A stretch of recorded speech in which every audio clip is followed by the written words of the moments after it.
Genesis chapter 50. Niyakap ni Joseph ang tatay niya. Umiyak siya at kinis niya ito sa pisngi.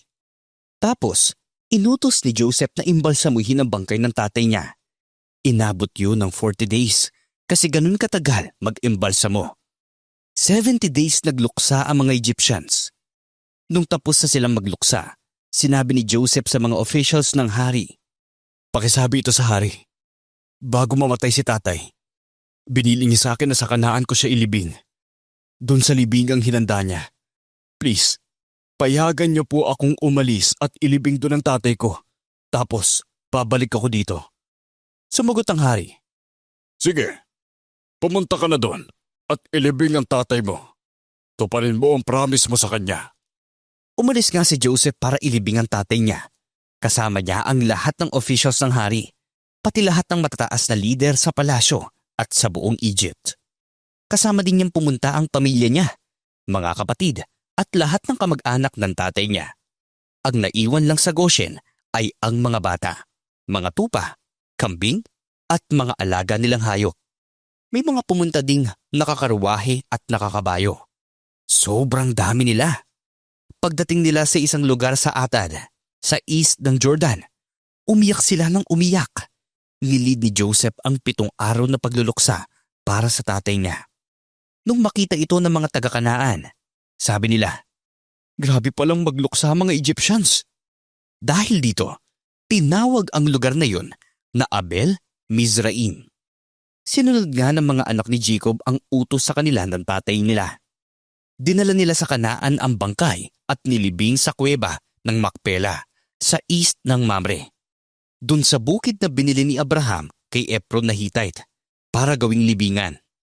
After niyang ilibing ang tatay niya, bumalik si Joseph sa Egypt kasama ang mga kapatid niya at ang lahat ng mga nakipaglibing.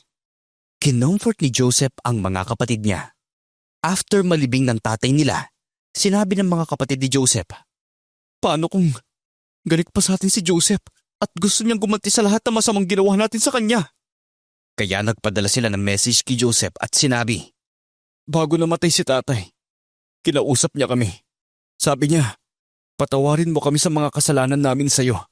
Kaya sana mapatawad mo kami mga servants ng Diyos, ng tatay mo."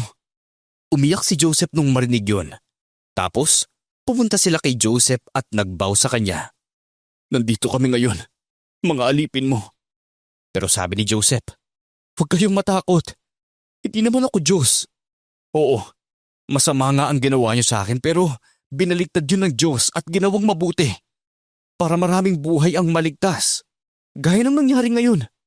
Kaya huwag kayong matakot. Akong bahala sa inyo, pati sa mga anak niyo." Sa sinabing yun ni Joseph, naging panatag sila. Ang pagkamatay ni Joseph. Sa Egypt nga tumira si Joseph kasama ang angkan ng tatay niya. Umabot siya ng 110 years old. Nakita pa niya ang mga apo ni Ephraim. Naabutan din niya yung mga apo niya kay Makir, na anak ni Manasseh. Kasama sila sa pamilya niya. Sinabi ni Joseph sa mga kapatid niya, "Malapit na akong mamatay. Pero huwag kayong mag-alala. Tutulungan kayo ng Diyos na makaalis sa lugar na to. At ibabalik niya kayo sa lugar na pinangako niya kina Abraham, Isaac at Jacob." After nun, pinasumpa ni Joseph ang mga Israelites. Sabi niya, "I-promise niyo sa akin, pag dinala na kayo ng Diyos sa lupang yun, isama niyo din ang mga buto ko." So namatay si Joseph sa Egypt sa edad na 110. Inimbalsa mo ang katawan niya at nilagay sa kabaong.